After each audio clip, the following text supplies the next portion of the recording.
The federal and Ontario governments are teaming up to provide the Ford Motor Company with a combined $590 million to produce electric vehicles in Oakville, Ontario.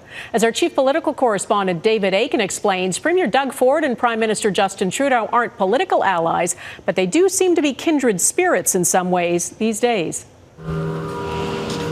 The cars of the future. Zero-emission electric vehicles, and Ford Motor Company wants to build them.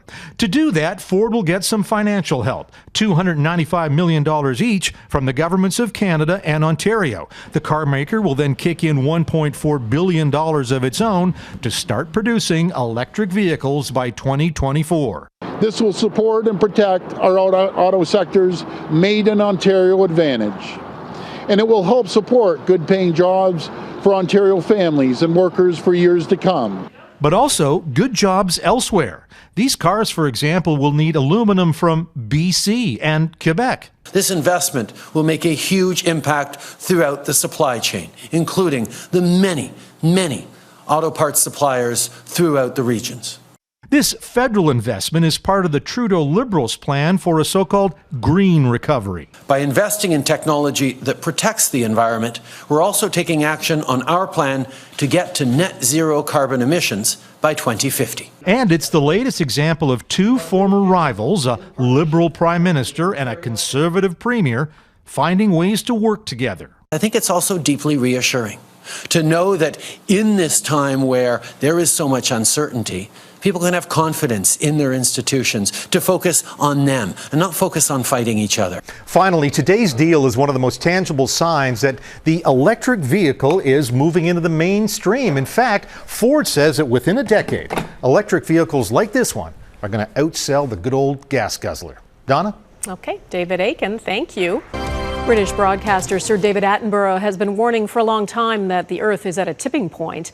Now he's joined forces with Prince William to launch a $5 million competition called Earthshot. The idea is to spark and reward bright ideas and innovation to reverse the human impact on the planet.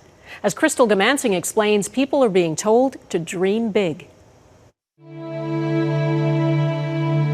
The Earthshot Prize is fashioned after John F. Kennedy's moonshot. Time for this nation to take a clearly leading role in space achievement, which in many ways may hold the key to our future on Earth. Prince William is looking to spur action to benefit us all. Saving Earth and really focusing our attention on doing really ambitious targets on Earth, much like the same way you put a man on the moon. Working with the Duke of Cambridge, Sir David Attenborough, a man dedicated to exploring and documenting our changing world. It's got a magic to it. Let's hope it has a magic touch. But that human touch has also been detrimental. Having watched so many David Attenborough documentaries recently with my children, they absolutely love them.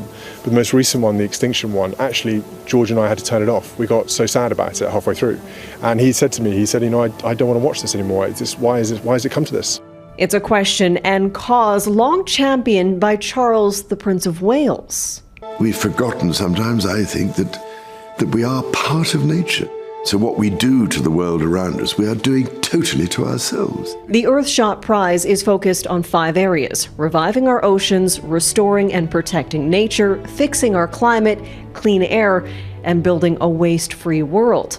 Prince William and an international council, including environmentalists, celebrities, business leaders, and an astronaut, will decide which projects to support. It's a team. I've said to everyone so far that I'm the very boring kind of like coach on the corner at the moment. If we all put our forces together for a common goal, we can make a great achievement.